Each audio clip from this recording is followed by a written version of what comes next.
Bonjour à tous, bienvenue dans votre journal sur CCTV français en direct de Beijing. Voici les titres de l'actualité.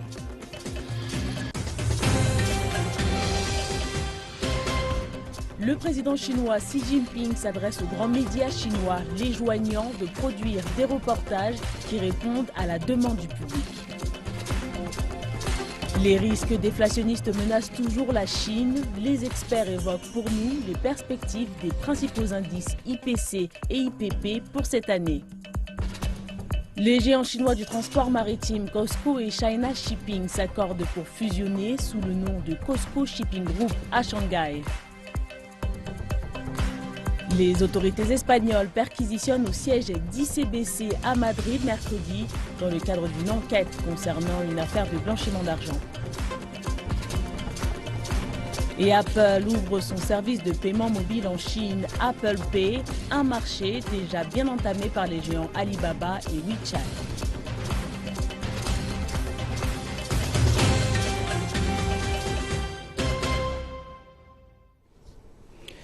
Et à la une de l'actualité, le président Xi Jinping a rendu visite à 3 sièges de médias nationaux à Beijing. Il a encouragé le personnel à garder les 2 pieds sur terre et à produire des reportages qui répondent à la demande du public. Au quotidien du peuple, le président Xi a présenté ses vœux au public à travers un message audio dans une publication de la plateforme des nouveaux médias. À l'agence de presse Xinhua, le président chinois a eu une discussion vidéo avec un journaliste qui enquête sur les performances de représentants locaux du parti dans un village provincial. Le président Xi a appelé les journalistes à continuer de creuser et à trouver des informations de première main sur des sujets comme celui-ci, car c'est dans l'intérêt du public et du parti. Il nous a également rendu visite ici à la télévision centrale de Chine et a participé à une vidéoconférence avec CCTV America à Washington. Il a également félicité la chaîne dans ses efforts pour proposer 5 heures de contenu original par jour au cours de ces 4 années de fonctionnement. Le gouvernement chinois espère attirer plus de talents venus de l'étranger en promettant de fournir des meilleurs services et en facilitant les procédures de demande à la carte verte chinoise. Le Conseil des affaires d'État a publié une circulaire jeudi dernier dans laquelle il indique que les conditions requises pour obtenir la résidence permanente seront davantage flexibles et pragmatiques. Les premiers bénéficiaires seront les étrangers spécialisés dans des domaines précis fortement encouragés par le gouvernement. La circulaire indique par ailleurs que les étrangers bénéficiant de la résidence permanente seront traités de la même manière que les citoyens chinois en termes d'achat immobilier, d'accès aux écoles et pour l'obtention du permis de conduire. La circulaire met également l'accent sur la nécessité de la mise en œuvre de politiques proactives pour l'immigration motivée par les investissements. Les restrictions sur les visas de travail seront enfin allégées pour les meilleurs étudiants étrangers. Pendant ce temps-là, les risques déflationnistes menacent toujours la Chine.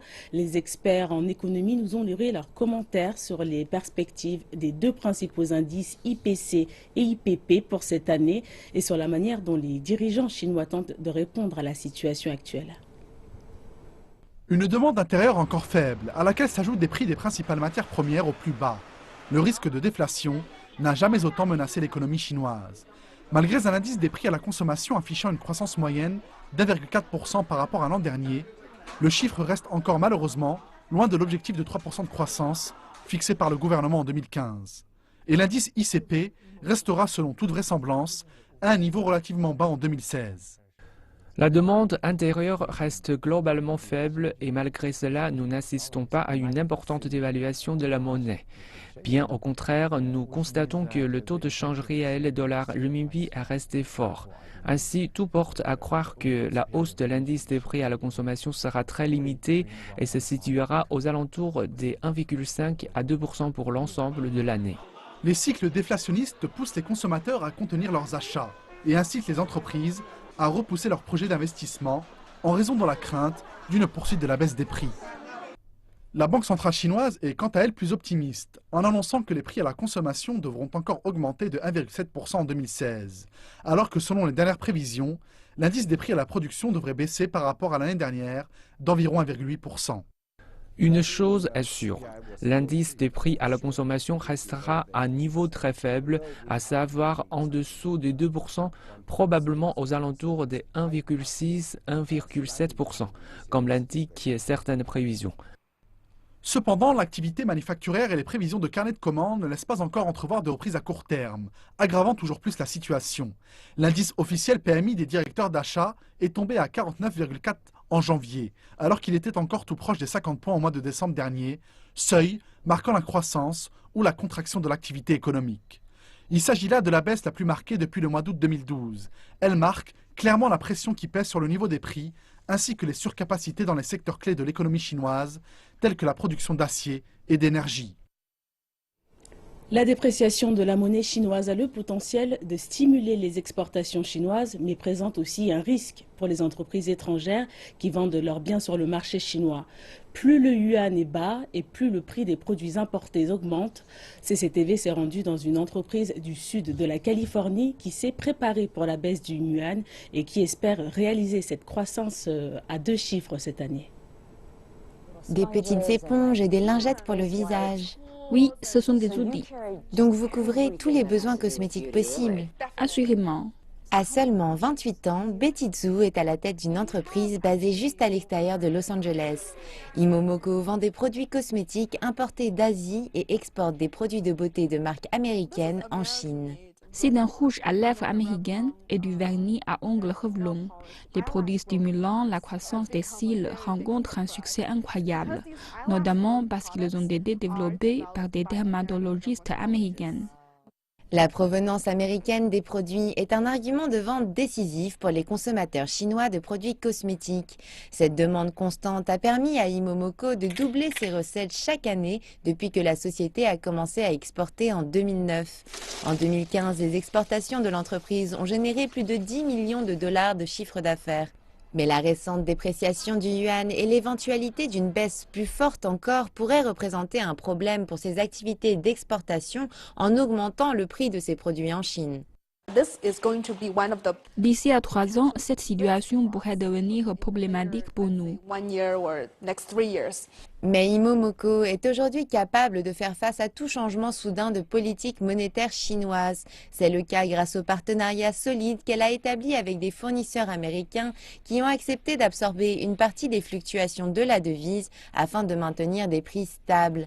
Un autre atout de la société réside dans la valeur ajoutée de ses produits qui sont authentiques et se démarquent ainsi de leurs concurrents. Nombre de ces sociétés chinoises de vente en ligne cherchent des produits provenant de sources autorisées. Comme nous avons en notre possession de contrats prouvant l'origine de nos produits, nous avons un avantage sur notre concurrence. Vous ne vous inquiétez pas de la santé de l'économie chinoise? Si elle se porte mal, vous vous en sortirez? Je pense qu'une femme aurait toujours besoin de rouge à lèvres. C'est vrai, même sans un sou, elles continueront de se faire belles. C'est certain. Oui. C'est une nécessité. 2 géants chinois du transport maritime sont tombés d'accord sur une fusion. Après 8 mois de préparation, COSCO et China Shipping Group ont annoncé l'établissement du China COSCO Shipping Group à Shanghai. C'est le plan de fusion chinois le plus complexe. Depuis la crise financière de 2008, l'industrie du transport maritime a été tirée vers le bas et il n'y a pas de signe significatif de reprise. Le Baltic Dry Index ou Index de la Baltique a chuté récemment de plus de 10 000 points à 300 points. De nombreuses entreprises de transport maritime se sont effondrées. COSCO et China Shipping ont également traversé une période difficile. C'est pourquoi ces 2 géants du transport maritime doivent travailler ensemble pour traverser l'hiver. La pression de la compétition était à la fois internationale et domestique. Le chevauchement des activités entre COSCO et China Shipping était évident. Ils étaient tous deux dans les transports et la location de conteneurs dans les ports et les pétroliers. Ils étaient donc en compétition entre eux avec les autres concurrents internationaux. Des ressources nationales étaient donc laissées en désordre et gâchées. 4 entreprises au sein de ces 2 géants prendront en charge les différents aspects de l'activité. COSCO deviendra une pure entreprise de transport maritime de conteneurs, la 4e plus importante du monde. China Shipping Development se concentrera sur le transport de pétrole et de gaz, ce qui en fera la 2e plus importante dans le monde. COSCO Pacific achètera à China Shipping Container Lines des actifs portuaires et pourra se vanter d'avoir le débit de production le plus élevé de la planète. Cette restructuration va permettre de réduire la concurrence irrationnelle entre ces deux géants qui bénéficieront d'importantes économies d'échelle et pourront se concentrer sur la concurrence internationale. Après la restructuration, la combinaison China-COSCO Shipping prendra une part de marché plus importante et sera capable de devenir une voie dominante dans les alliances avec les autres grandes entreprises de transport dans le monde. L'entreprise aura par exemple son mot à dire sur l'organisation d'une alliance et sur la façon de répartir les voies de transport. Mais pour le moment, le plan de restructuration est surtout un geste d'intention. Le plan de mise en œuvre détaillé n'a pas encore été présenté. Les autorités espagnoles ont perquisitionné mercredi dernier la filiale de la Banque industrielle commerciale de Chine à Madrid. Ils ont arrêté 5 directeurs pour les interroger sur une probable affaire de blanchiment d'argent à laquelle la banque chinoise aurait participé. L'ambassade de Chine en Espagne s'est dit inquiète de la tournure prise par l'événement. Le porte-parole de l'ICBC a déclaré depuis Beijing que la filiale basée à Madrid coopérait actuellement avec les autorités en charge de l'enquête. Le porte-parole a par ailleurs ajouté que la banque chinoise et ses filiales à l'étranger suivaient strictement la réglementation en matière de lutte contre le blanchiment d'argent et faisaient partie intégrante de ses principaux fondamentaux des gestions des opérations. Europol, l'agence de police européenne qui a aidé les autorités espagnoles dans l'enquête, a déclaré quant à elle que la filiale d'ICBC à Madrid est suspectée d'avoir blanchi 40 millions d'euros de dépôts appartenant à des organisations criminelles. L'ambassade de Chine en Espagne a déclaré mercredi dernier que le gouvernement chinois a toujours demandé aux organismes accrédités et des entreprises chinoises travaillant à l'étranger d'obéir strictement aux législations des pays qui les accueillent. L'ambassade a par ailleurs rappelé que selon les informations actuellement en sa possession, la filiale espagnole de la banque chinoise aurait agi en fonction des exigences locales et qu'elle n'avait pour le moment reçu aucune information provenant d'une administration officielle espagnole. Les banquiers et les analystes rappellent que l'enquête en cours aura des répercussions sur la réputation de la banque chinoise. Nous devons tout d'abord rappeler que l'enquête vient tout juste de commencer et ce sera un long processus qui durera entre 3 et 5 ans. À la fin de ce dernier, on constatera que la ICBC est propre et n'a rien à se reprocher. Peut-être que la supervision aurait pu être plus poussée, mais cela ne constitue pas pour autant un crime. Sous ces circonstances, les rapports excessifs récemment publiés ont sérieusement détérioré l'image de la banque, ainsi que celle des entreprises et du peuple chinois. Le porte-parole du ministère chinois des Affaires étrangères, Hong Lei, a déclaré lors d'un point de presse que le gouvernement espérait que les autorités espagnoles mettent tout en œuvre pour garantir l'impartialité dans cette affaire dans le respect des lois, des droits et des intérêts des entreprises chinoises dans le pays. En haut, 4 dirigeants de la ICBC est arrivé en Espagne pour s'occuper de l'affaire et la filiale a repris ses activités courantes jeudi dernier dans la matinée heure locale.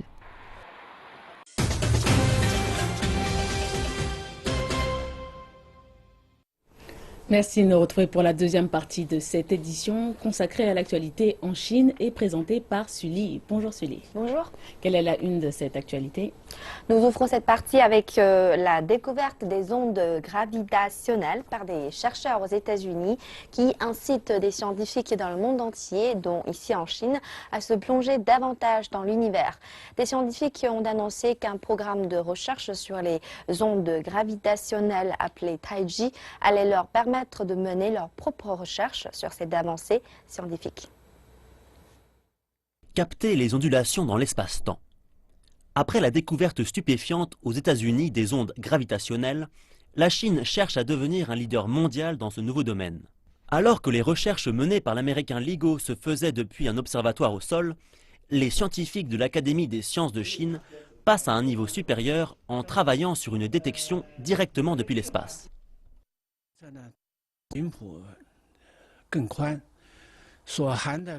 Depuis l'espace, on peut détecter un spectre bien plus large qui pourra contenir bien plus de données. Nous pourrons alors mesurer une grande quantité de trous noirs et d'ondes gravitationnelles générées à l'origine par le Big Bang. Si on compare les études sur les ondes gravitationnelles à une composition musicale, LIGO ne serait que le prélude et la détection depuis l'espace en serait la partie principale. Les ondes gravitationnelles peuvent être utilisées comme un outil pour sonder les confins de l'univers ou même pour trouver ses origines.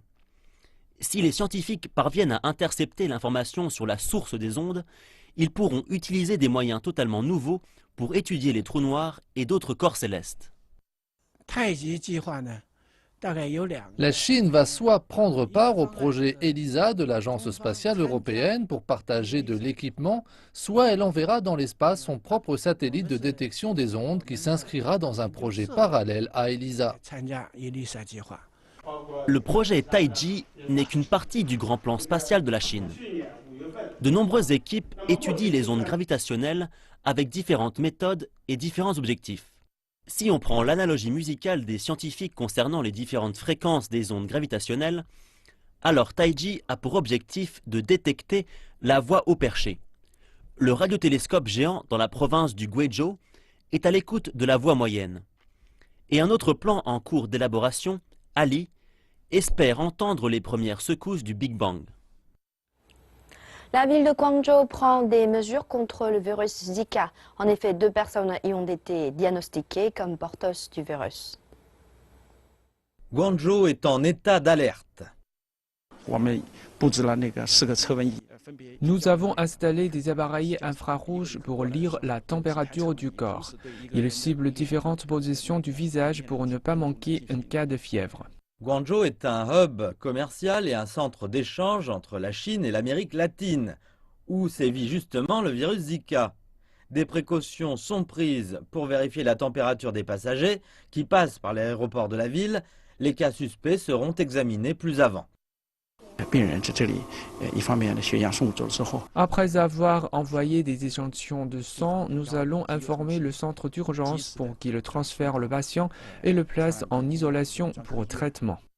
Des procédés de surveillance supplémentaires ont été installés dans les ports, les stations de bus de la province, mais les médecins disent que la possibilité d'une épidémie est faible. Les symptômes sont légers. Zika attire beaucoup d'attention à cause des femmes enceintes de bébés microcéphales. Et il n'existe aucun vaccin contre le virus. Nous ne savons toujours pas si le virus peut se transmettre par l'allaitement, les relations sexuelles ou la salive. Le deuxième cas de Zika avait été détecté à Guangzhou il y a une semaine. La température du patient est de nouveau normale. Les experts disent que les symptômes peuvent durer jusqu'à 7 jours, une période pendant laquelle la plupart des patients finissent par guérir. Les provinces du sud de la Chine ont commencé une campagne d'élimination des moustiques avant la saison chaude. Apple, le géant technologique, vient d'offrir son service de paiement mobile en Chine. Bien que dans ce pays, le marché doive être difficile à percer face à la domination de concurrents chinois déjà bien établis, l'entreprise basée à Cupertino affirme que la Chine pourrait être le plus grand marché du monde pour Apple Pay. Apple Pay est enfin disponible aux fans chinois de la marque à la pomme, mais il aura quand même fallu 2 ans après son lancement aux États-Unis pour que le système soit adopté en Chine. Il y a à peine 2 mois, l'organisme China UnionPay s'alliait à Apple et annonçait officiellement son projet d'ouvrir Apple Pay au marché chinois au début de l'année lunaire du singe. Aussitôt, l'Internet chinois s'était emparé de la nouvelle. C'est le début d'une nouvelle grande étape des paiements mobiles. Enfin, je peux tout acheter avec un simple téléphone. Alipay doit évoluer davantage. Ne courbez pas l'échine face aux marques étrangères. Alors que les terminaux de points de vente dominent déjà le secteur des paiements hors ligne, pour certains experts, le partenariat avec Apple Pay exercera une pression plus forte sur Alipay et WeChat, des concurrents moins présents en magasin que les terminaux de China UnionPay. Comment utilise-t-on Apple Pay? Profitons de ma première tasse de café de la journée pour comprendre. Contrairement aux autres systèmes de paiement, le consommateur n'a qu'à approcher son téléphone d'un terminal de paiement compatible avec UnionPay QuickPass. Enfin, il approuve le paiement en faisant reconnaître son empreinte digitale par son téléphone mobile. Le paiement a été réalisé. Dans certains commerces, on continue à demander aux clients de saisir leur code de sécurité pour que la transaction puisse être finalisée. Mais d'après China UnionPay, dans un avenir proche, le mot de passe ne sera plus nécessaire pour les transactions inférieures à 300 yuan, soit une quarantaine d'euros. Pour moi, le paiement s'est fait très rapidement, mais Apple Pay ne réduit pas la file d'attente. La magie derrière Apple Pay est une technologie appelée NFC en anglais et CCP en français, la communication en champ proche. La CCP permet à deux équipements électroniques de communiquer entre eux en les approchant de moins de 4 cm. Ici, l'iPhone est compatible CCP, tout comme le terminal UnionPay, aussi simple que ça. Mais tous les iPhones n'embarquent pas cette technologie. Seuls les modèles commercialisés depuis 2 ans en sont dotés. Apple Pay est compatible avec les cartes issues par 19 banques et évite à l'utilisateur d'avoir ses cartes sur lui. Jeudi, victime de son succès, le système était presque submergé. De nombreux utilisateurs s'étaient en effet connectés pour enregistrer leurs cartes. La marque à la pomme fait savoir que pour éviter cela, les utilisateurs n'ont pas tous été autorisés à s'inscrire instantanément. Certains devront attendre quelques jours. Et si tout cela n'est pas encore assez pratique, sachez que le système est compatible avec l'Apple Watch. La question reste de savoir si cela sera suffisant pour s'attaquer à WeChat et Alipay. Au final, ce sont les consommateurs chinois qui en décideront. La fête des lanternes en Chine qui tombe le 22 février cette année clôture la fête du printemps. Allons dans le sud-ouest de la Chine pour voir comment les minorités ethniques locales célèbrent cette fête.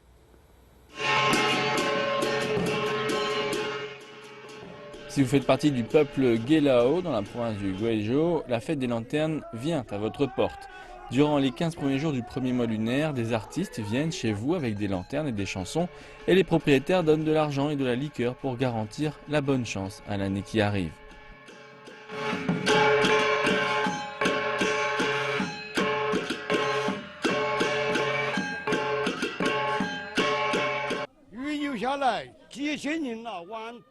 Cette tradition a une histoire de plus de 1000 ans. L'on peut apprendre beaucoup d'histoires avec leur chant. Et le peuple ethnique Miao, aussi dans le Guizhou, met des costumes traditionnels et des bijoux et se rassemble sur une place pour chanter, danser et jouer des instruments traditionnels. Bien sûr, les photographes sont de sortie pour capturer l'événement. Tous les villageois se rassemblent ici avec leurs beaux vêtements et leurs bijoux en argent brillant. C'est un spectacle pour moi. Pendant ce temps, alors que le paysage autour de Yuxi, dans la province du Yunnan, fleurit avec les fleurs de colza, les gens de la minorité Yi dansent dans des champs dorés lors d'un festival qu'ils appellent Kai Xinjie. Il coïncide avec le festival du tourisme de la fleur de colza de la ville. Voilà, c'est la fin de ce volet. Aujourd'hui, la Chine. Retrouvez tout de suite Raissa pour la fin de cette édition. Merci Sully pour ces informations. Merci à vous de nous avoir suivis. L'actualité continue dans 1h30. Excellente suite de programme.